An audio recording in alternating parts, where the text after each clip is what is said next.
This video is brought to you by StoneAgeGamer.com, a fantastic site for retro games, systems, accessories, and more. Be sure to check out StoneAgeGamer.com. Skip it up and that up!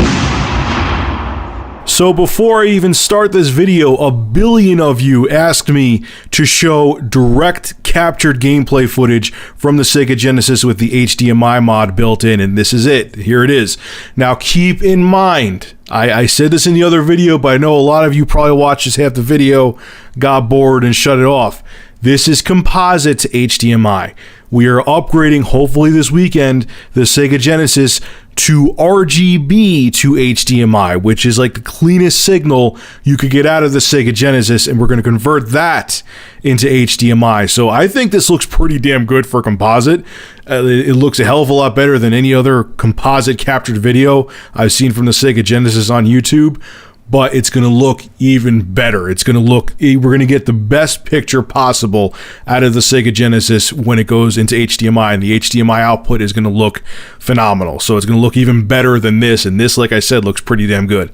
Moving on. So this is a video that I touched on, I would say almost about 2 years ago. It was incorporated into another video, and since then I've gotten a crap load more subscribers, and I hear it more often than ever.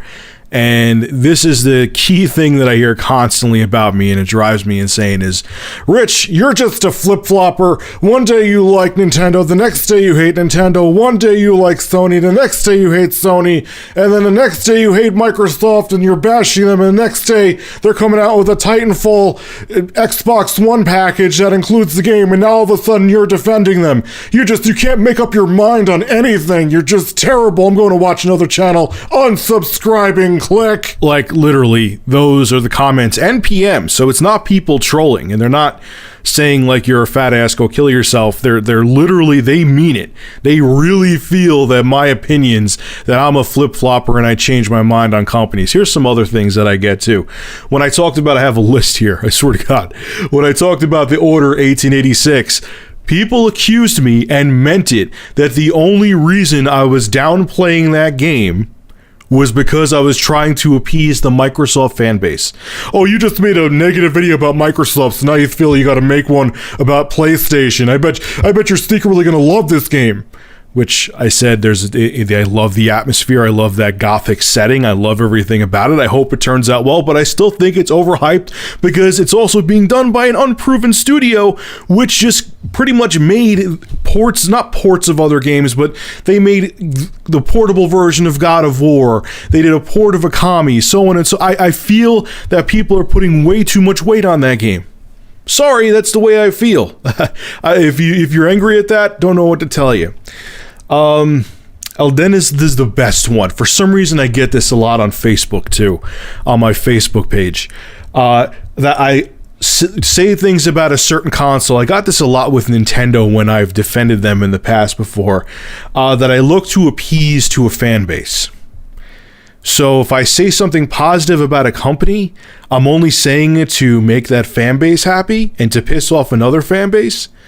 Literally, I remember I did that video where I was comparing the Wii U sales to around this, when they compared it to the PlayStation 3 and how if they were both out at the same time and was equal. And people are like, oh, you're just doing this to cater to the Wii U and Nintendo fan base. You don't really feel that way. I think you think the Wii U sucks and you're just doing it to appease to that fan base. And I'm like, no, I'm not. Because I'll be the first to tell you right now, I thought the original Wii was a piece of shit.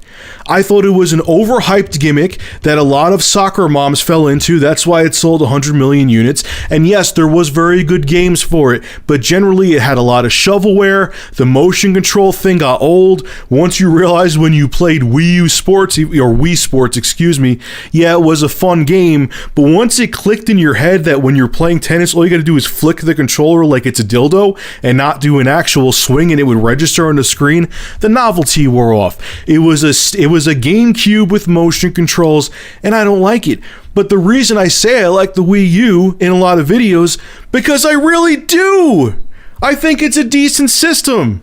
that Nintendo's just not marketing properly. That drives me insane when I say that I like the Wii U, that people are like, and there's even other channels on YouTube that are relatively well known and saying, oh, ReviewTech just says he likes the Wii U just to make other people happy. I'm like, yes, I bought a system and I keep the system just to make other people happy. Are you fucking kidding me? Grow a brain. Moving on. The best now is that people think I'm a Sony fanboy. And they think that I'm just trying to appease the Sony fan base by shitting on Microsoft and shitting on the Xbox One. Or I could be doing it because Microsoft has made terrible mistakes since they announced the Xbox One. Beyond the fact it's too expensive, beyond the fact they're forcing people to get the Kinect, beyond the fact that the system is underpowered. I think both the PlayStation 4 and Xbox One and Wii U are all underpowered, but the Xbox One, compared to, it's more powerful than the Wii U, compared to the PS4, is showing that it has even more hardware limitations when the same third-party game coming out for it is always at a lower resolution. That concerns me because a few years from now, like I've said before, that will be a major problem. That's why I keep shitting on the Xbox One, because it has a lot of issues. And if Sony was pulling the same shit and Microsoft made all the right moves like Sony's doing with the PlayStation 4, if the shoe was on the other foot, I would shit all over Sony. I have no solidarity to any of these companies. I say it like it is, and if they do something right, fantastic, I'll praise them for it. If they do something wrong, I'll rip them a new asshole and not care, because Ken Kutaragi is not sucking my cock, and neither is Steve Ballmer.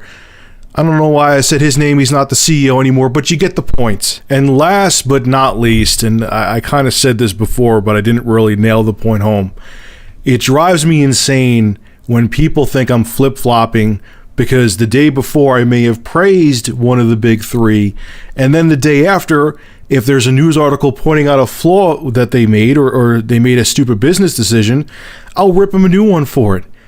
I'm not going to, like, it's funny to me because people want me, if I say good things about a company, they only want me to say good things about whether it be Sony, Microsoft, or Nintendo. And if I say something good, I have to ignore all the negative stuff, or else that's me flip-flopping or me not showing solidarity for that company. In case you haven't noticed by now, my channel is not a fan. ReviewTechUSA is not a fanboy website or fanboy channel.